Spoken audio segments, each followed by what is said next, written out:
Saudara-saudariku yang terkasih, kita bertemu lagi.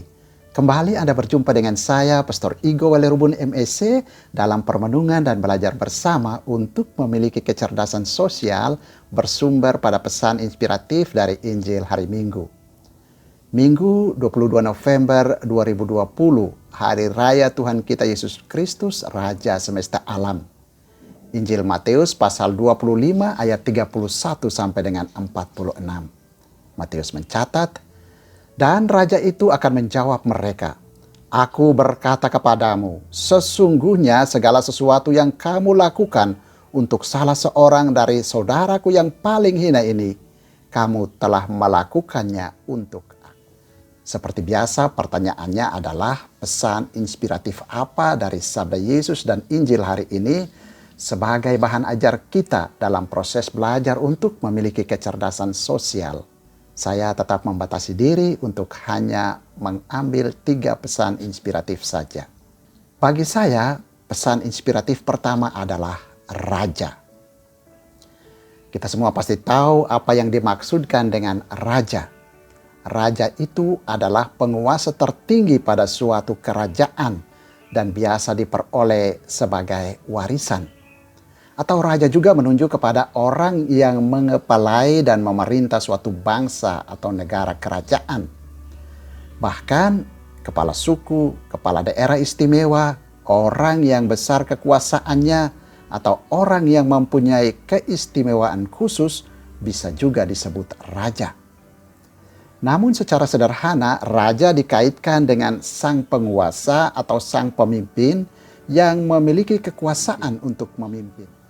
Dalam kekuasaannya untuk memimpin itu, seorang raja dapat memberikan sanksi kepada rakyatnya.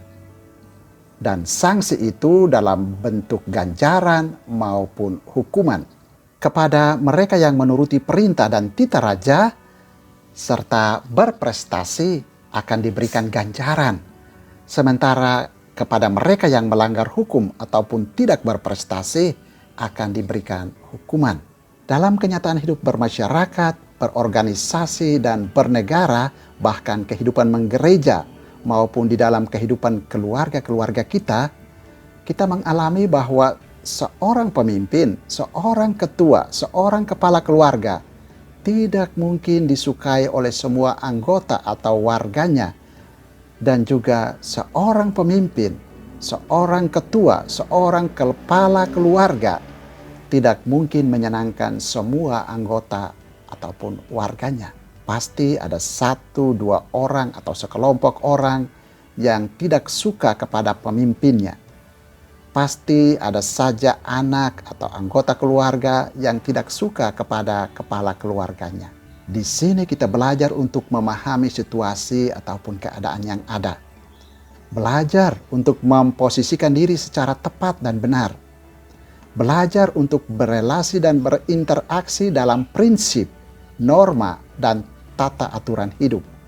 Hari ini ketika kita merayakan Hari Raya Tuhan kita Yesus Kristus, Raja Semesta Alam, kita diingatkan dan diajarkan untuk percaya sungguh dan mengakui Yesus sebagai Raja kita. Tetapi serentak kita belajar untuk membenahi diri, meneladani sifat dan karakter raja yang melekat pada Yesus. Dan sifat atau karakter dasar Yesus sebagai raja adalah melayani. Dan ingat, ketika kita dibaptis, kita semua dilibatkan dalam tritugas Yesus, yakni menjadi imam, nabi, dan raja. Kita dipanggil untuk berpartisipasi dalam tugas Yesus sebagai raja. Artinya, kita sekalian dipanggil untuk terlibat dalam pelayanan satu kepada yang lain. Karena itu, mari belajar untuk terus-menerus melayani satu kepada yang lain. Jangan suka main wibawa dan kuasa. Jangan suka menindas dan memeras. Tetapi juga jangan suka munafik untuk menyenangkan orang lewat pelayanan kita. Ataupun jangan sekedar melayani untuk cari muka, untuk cari nama. Layanilah dengan komitmen dan ketulusan dan keikhlasan. Mari mempengaruhi hidup orang dengan pelayanan yang tulus. Pesan inspiratif kedua adalah saudara. Di Manado ada ungkapan yang sangat kental dan terkenal khas dalam kehidupan bersama, yaitu torang samua basudara. Kita semua bersaudara. Ungkapan ini menyatakan dengan tegas dan jelas sebuah penolakan terhadap sekat-sekat seperti ras, suku, agama, status sosial, dan lain sebagainya, karena kita semua adalah sesama manusia. Sebagai manusia, harkat dan martabat kita sama. Dan sebagai manusia, kita semua bersaudara. Injil hari ini menegaskan lagi pentingnya kita peduli, berempati, memperhatikan, membantu, dan menolong sesama manusia yang lain saat dia mengalami kesulitan, duka, dan derita. Aktivitas memperhatikan, menolong, dan membantu sesama manusia yang menderita itu merupakan sebuah panggilan hidup kita sebagai manusia. Karena itu, mari kita belajar untuk menyingkirkan sekat-sekat ras, suku, agama, status sosial yang sering mengungkung kita dalam primordialisme sempit dan destruktif. Jauhkan sikap hidup yang suka membeda-bedakan, tebang pilih, pilih kasih, dan sikap-sikap rasisme lainnya. Jauhkan sikap dan pikiran yang menjerat kita dalam keberpihakan karena unsur-unsur biologis, hubungan saudara, teritori, maupun identitas diri kita. Mari perlakukan orang lain, siapapun dia, sebagai saudara, karena dia adalah manusia yang sama dengan kita. Kalau kita sebagai manusia tidak mau susah, butuh diperhatikan, butuh ditolong, maka ketika melihat orang lain susah, butuh diperhatikan, butuh ditolong, hendaknya bantu, tolonglah, dan perlakukan dia seperti kita menolong dan memperlakukan diri kita sendiri. Belajar menghargai dan menghormati orang lain sebagai saudara, karena dia adalah manusia sama dengan diri kita, yang juga mengharapkan orang lain menghormati dan menghargai kita sebagai saudaranya. Mari belajar memperlakukan semua orang sebagai saudara sendiri. Pesan inspiratif ketiga adalah perbuatan baik. Injil hari ini memberi bahan ajar kepada kita bahwa untuk mengalami keselamatan itu, yang menjadi standar jaminan adalah perbuatan baik.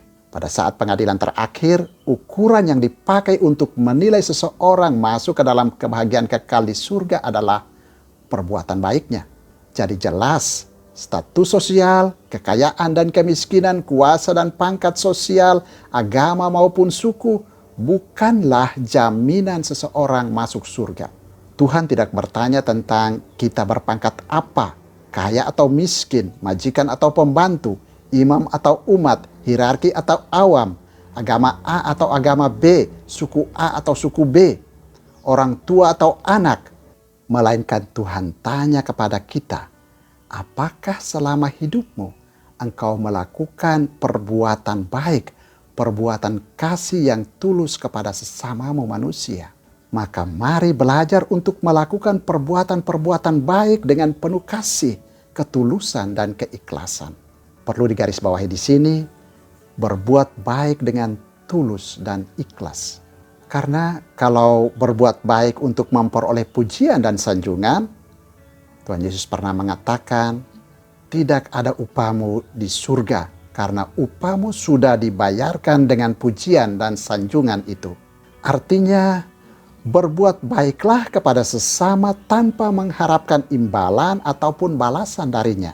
Lakukan saja perbuatan kasihmu dengan tulus, ikhlas, tanpa pamrih dan tanpa syarat.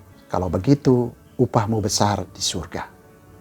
Dan ingat, saat melakukan perbuatan kasihmu itu, jangan pandang bulu, jangan tebang pilih, jangan pilih kasih. Siapa yang sedang susah dan menderita dan butuh perhatian dan pertolonganmu, bantu dan tolonglah dia karena dia saudaramu. Dia menghadirkan wajah Tuhan kita Yesus Kristus yang sedang menderita dan butuh uluran tanganmu. Lao Tzu mengatakan, kebaikan yang kamu lakukan haruslah terpancar tulus dari hatimu. Bukan karena kamu ingin mencari perhatian orang lain atau karena kamu memiliki tujuan tertentu. Dan ingat saudara, mungkin dalam perbuatan baikmu yang tulus kepada seseorang itu, bisa saja orang itu menyia-nyiakan kebaikanmu. Tapi ingat, tidak ada satupun perbuatan baik yang sia-sia. Karena itu, tidak perlu disesali dan teruslah berbuat baik. Mari belajar untuk ikut dalam tugas Tuhan kita Yesus Kristus sebagai Raja dalam arti menjadi pelayan dengan melayani, memperhatikan, dan berbuat baik secara tulus dan ikhlas tanpa pamrih dan tanpa syarat kepada sesama manusia yang lain, tanpa pilih kasih, tanpa pandang bulu, tanpa tebang pilih. Dengan berbuat kasih kepada sesama manusia yang lain, Anda telah melakukan perbuatan baik kepada Tuhan Yesus sendiri. Upahmu besar di surga. Tuhan memberkati.